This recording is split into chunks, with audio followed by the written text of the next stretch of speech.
Welcome back to the First TV special coverage of President Biden's address. Let me bring in Chairman of the American Conservative Union, Matt Schlapp, to give us his perspective. He's going to schlap it to us. Matt, good to see you.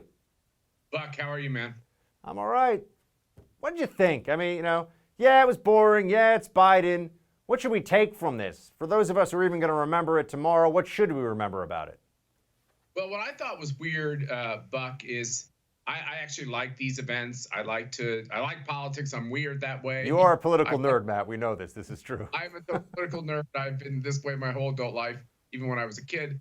And what I thought was strange is, Joe Biden's been in office for decades and decades and decades. He's been in Washington for, 50, 60 years. And what's weird is, this was his first shot as the president speaking to everyone in the hall of Congress there in the House. And it was boilerplate, liberal, leftist policies. I mean, nothing that was Joe Biden, that was him as a person that says, I'm going to stand up to my party on this issue or that issue, or I'm going to speak for all Americans on an issue. It was just everything was, I'm the blue guy. And you red people better get in line. And you know what, Buck, that's just not unifying. And it's very unhistoric for presidents.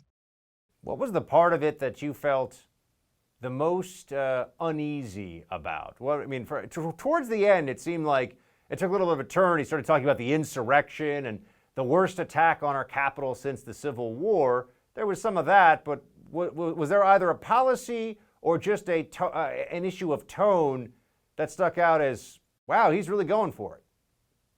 Well, I mean, the biggest problem they have is they're actually speaking against the CDC guidelines during the speech. And CDC recently came out and said if everyone's vaccinated, you can be together without masks. So it's kind of bizarre that he's sending a message to the whole world, by the way, that vaccines apparently don't work at all.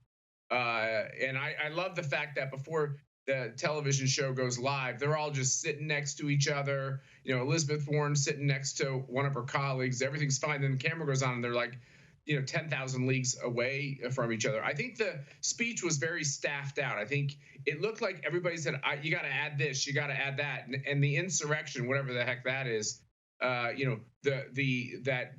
whatever happened at the Capitol, although it was a terrible thing, I'm not sure I would call it an insurrection. It's almost like it was inserted. And I thought the thing that was the most uncomfortable for Joe Biden is basically when he was blaming America for being a cancerous, racist country. I think that's hard. It was hard. It doesn't work. And it's forced, and it's where all the Democrats want to be. They're dividing us on race. They're not uniting us on race. And you know what, Tim Scott, he had nobody in the chamber. He looked at a camera, and it just shows you he won the night. He destroyed Biden. If you look at the politics of this, give us some of those highlights, because I've been on air here doing live coverage afterwards. I've caught in some of our commercial breaks a couple of highlights of it, but the folks watching right now may not have seen it. So what were some of the best areas of Tim Scott's speech, just to give people a quick overview? Well, it's powerful to have a black man that grew up in the integrated South of America say that America's not a racist country. Just immediately hit that and just knock it down.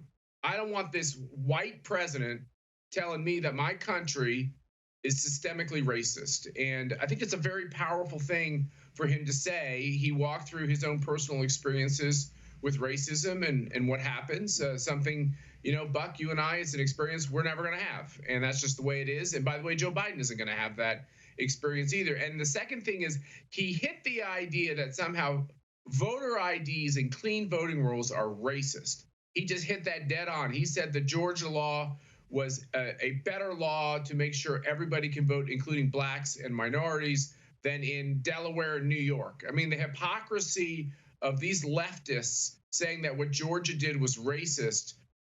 Tim Scott just knocked that down. I mean, really, this whole question about whether or not Joe Biden can unify this country, I think, was eviscerated by this very common sense from the heart speech from Tim Scott, which said actually it's a pretty good country because a guy like him is in the United States Senate. Should we get ready for the biggest tax cut in recent memory, perhaps in living memory? You think they're going to get that through? Tax, yes, they are going I'm to sorry, get a big tax raise. I apologize. Tax I raise. Yeah. Everybody in America knew you meant. They're going to get taxes through because they can use reconciliation to do that. That's this dumb R word, which basically means they just need 50 votes to get it passed. When you use reconciliation to increase taxes, it just means it's not a permanent fix. So they're gonna pass. They're gonna have the largest tax increase in history, and they're gonna try to put everything in that bill and the kitchen sink and all, the most radical of policies. They're going to try to figure out a way to get in there. What Democrats are arguing about now, Buck, is will they listen to that Senate parliamentarian at all? Or will Kamala Harris just say, yeah, it's fine, pack the court, add DC statehood? Like, will they put H.R. 1? Will they just put everything in there? Because they only need 50 votes to get it. Now, most of that has a lot of legal challenges. But these Republican appointed judges haven't exactly been aggressive in stopping the malfeasance when Democrats use their power inappropriately. Matt Schlapp, everybody. Matt, always good to see you, man. Thanks for joining us.